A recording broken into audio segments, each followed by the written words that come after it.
Hello students, now we are going to study chapter 10 of science class 8, that is reaching the age of adolescence. तो हम पिछले chapter में reproduction के बारे में पढ़ चुके हैं. हमने रिप्रोडक्टिव ऑर्गन्स पढ़े थे, मेल एंड फीमेल, ठीक है. फर्टिलाइजेशन पढ़ा था, तो वो सब हम पढ़ चुके हैं, ठीक है. रिप्रोडक्शन के बारे में हम पढ़ चुके हैं, ठीक है. नेक्स्ट हम आते हैं 10.1 पे. आ जाइए, एडोलेसेंस एंड प्यूबर्टी.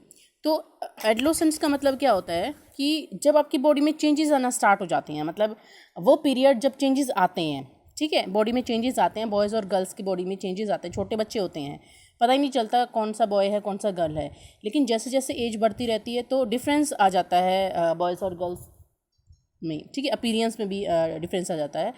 तो वो पीरियड जब चेंजेस आते हैं, आने स्टार्ट होते हैं और एंड होते हैं, तो वो जो पीरियड होता है 5 साल का 4 साल का, तो उस पीरियड को हम एडोलेसेंस कहते हैं. और जब ये स्टार्टिंग होती है, मतलब रिप्रोडक्टिव जब मैच्योर हो जाते हैं, ठीक है, बॉयज़ एंड गर्ल्स जब रिप्रोडक्टिव मैच्योर हो जाते हैं, तो उस पीरियड को हम प्यूबर्टी बोलते हैं, ठीक है. तो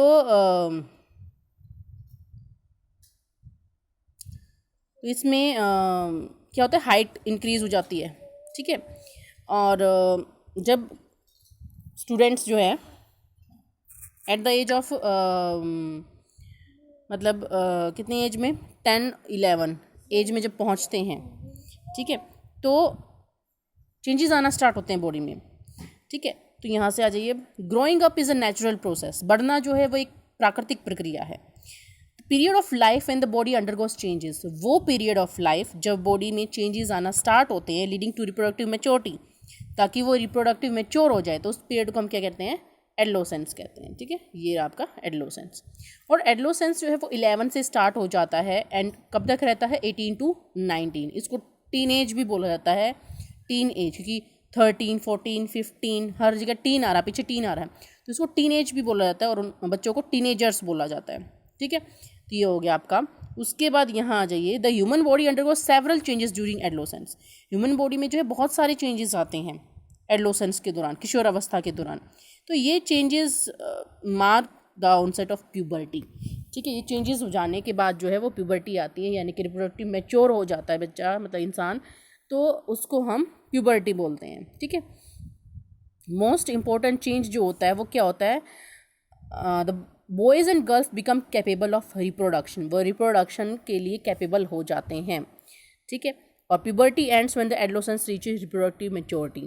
प्यूबर्टी जो है वो ख़त्म हो जाती है जब वो रिप्रोडक्टिव मैच्योर हो जाते हैं तब, ठीक है. तो ये हो गया हमारा एडोलेसेंस एंड प्यूबर्टी.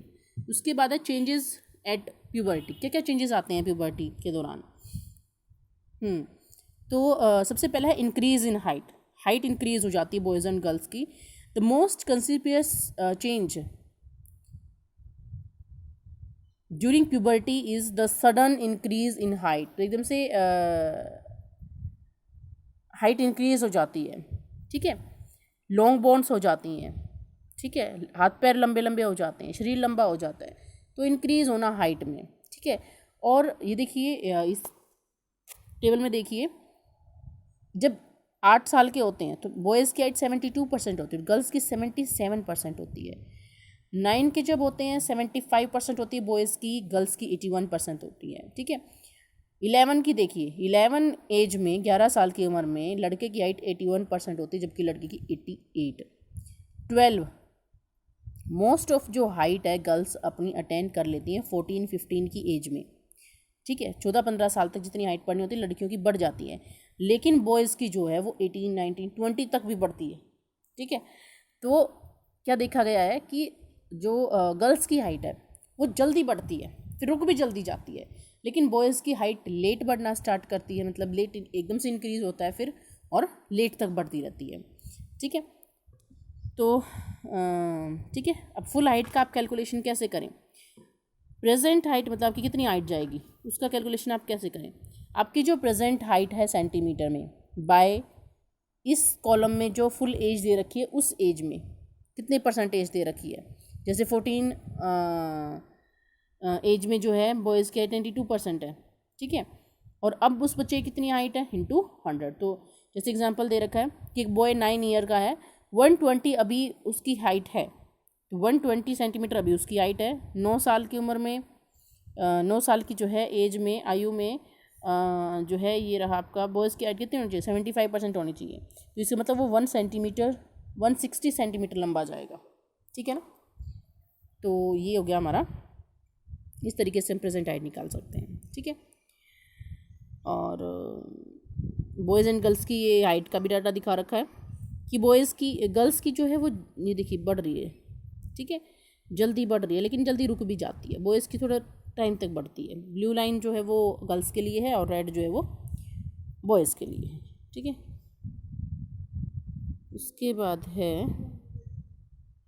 हमारा इनिशियली, ये तो मैंने बता दिया आपको, girls grow faster than boys. शुरू में जो है वो गर्ल्स जल्दी बढ़ती हैं बॉयज़ की कंपैरिजन में 18 ईयर तक, लेकिन मैक्सिमम हाइट तक दोनों 18 की एज में पहुंच जाते हैं, ठीक है। रेट में भी दोनों के डिफरेंस है, लड़कियों की जल्दी हाइट बढ़ती है, बॉयज़ की धीरे धीरे बढ़ती है, ठीक है। जल्दी पूरी भी हो जाती है गर्ल्स की जितनी हाइट होनी होती है, ठीक है।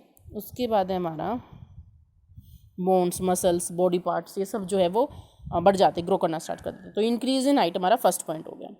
नेक्स्ट हमारा चेंज इन बॉडी शेप। अब जो बॉडी की जो शेप है वो भी जो है चेंज होना स्टार्ट हो जाती है, ठीक है। क्या क्या चेंज होने स्टार्ट हो जाते हैं?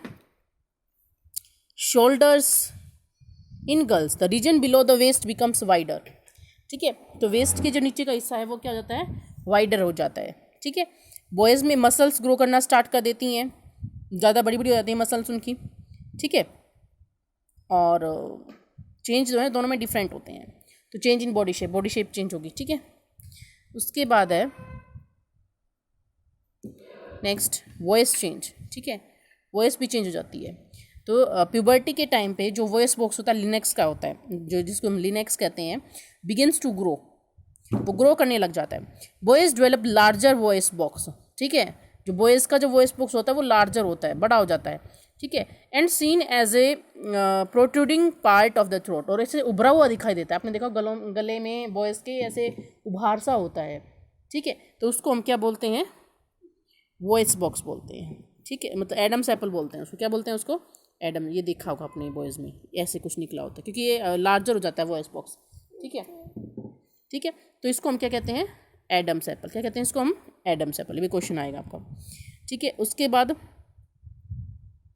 गर्ल्स की जो वॉइस होती है वो हाई पिच्ड होती है, यानी कि पैनी होती है, तीखी होती है, और बॉयज़ की बहुत हैवी होती है, भारी होती है, ठीक है।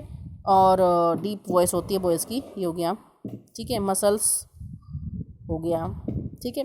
उसके बाद है increased activity of sweat and sebaceous glands, मतलब ऑयली ग्लैंड्स जो हैं वो ज़्यादा बनने लग जाती हैं, मतलब ग्लैंड्स जो हैं वो डेवलप हो जाती हैं, तेल आना स्टार्ट कर देता है स्किन पे, पिंपल्स होना शुरू कर देते हैं, एक्ने एंड पिंपल्स जो है होना शुरू कर देते हैं।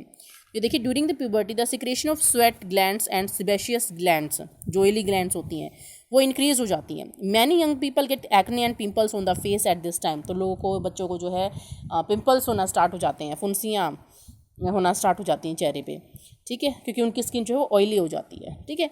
नेक्स्ट है डेवलपमेंट ऑफ सेक्स ऑर्गन्स। तो सेक्स ऑर्गन्स जो है डेवलप हो जाते हैं at puberty. Male sex organs like the testes and penis develop completely. The testes also begin to reproduce sperms. testes जो है वो sperm प्रोड्यूस करना भी स्टार्ट कर देते हैं, और गर्ल्स में ओवरीज एनलार्ज हो जाती हैं और एग्स जो है वो मैच्योर हो जाता है एंड स्टार्ट्स रिलीजिंग, ठीक है, रिलीज होना भी स्टार्ट हो जाता है। नेक्स्ट है reaching mental, intellectual and emotional maturity. तो वो जो बच्चे हैं वो मेंटली, इंटेलेक्चुअली और इमोशनली जो है वो मैच्योर हो जाते हैं, ठीक है, ऐसा कुछ समझना स्टार्ट कर देते हैं। नेक्स्ट फिर हमारा सेकेंडरी सेक्सुअल करैक्टर्स। तो सेकेंडरी सेक्सुअल करैक्टर्स क्या होते हैं? Ovaries, testes produce the gametes such as sperms, and ovaries produce the gametes called ova. In girls, breast begins to develop at puberty. Breast जो है वो develop करना start हो जाती है। And boys begin to grow facial hair, और boys के जो है दाढ़ी मूछें, मुस्टिक्स एंड बियर्ड आना स्टार्ट कर देती हैं, ठीक है। मुस्टिक्स, मूछें और बियर्ड मतलब दाढ़ी आना स्टार्ट कर देती है। एज दिस, तो ये क्या है, सेकेंडरी सेक्शुअल कैरेक्टर्स हैं। As this features helps to distinguish the male and the female, ठीक है, क्योंकि ये कैरेक्टर्स जो है वो मेल को फीमेल से अलग करते हैं, तो इसलिए इनको सेकेंडरी सेक्शुअल कैरेक्टर्स कहा जाता है, ठीक है। चेस्ट पे हेयर आना स्टार्ट कर देते हैं बॉयज़ के, बॉयज़ और गर्ल्स के जो है आर्म, अंडर आर्म्स पे हेयर आना स्टार्ट कर देते हैं, और प्यूबिक रीजन में जो प्राइवेट रीजन है, प्राइवेट पार्ट्स हैं, वहाँ पे भी ये जो है हेयर आना स्टार्ट कर देते हैं। ठीक है, तो ये चेंजेस होते हैं। और क्या है, हॉर्मोन्स मोस्ट इंपॉर्टेंट है। जितने भी चेंजेस हमारी बॉडी में होते हैं वो हॉर्मोन्स के थ्रू होते हैं। The changes which occur at adolescence are controlled by hormones. जो भी चेंजेस आने हैं, हाइट ज़्यादा बढ़नी है, कम बढ़नी है, शेप कैसी होनी है शरीर की, बॉडी की, तो ये सब कुछ कौन कंट्रोल करते हैं? हॉर्मोन्स। जिसके हॉर्मोन्स ज़्यादा रिलीज, जिसकी बॉडी में हॉर्मोन्स ज़्यादा रिलीज होते हैं वो जो है उसकी हाइट ज़्यादा बढ़ जाती है, डेवलपमेंट ज़्यादा हो जाती है, चेंजेस ज़्यादा हो जाते हैं। और जिसकी बॉडी में हॉर्मोन्स कम होते हैं उसकी बॉडी में चेंजेस भी बहुत ही कम होते हैं।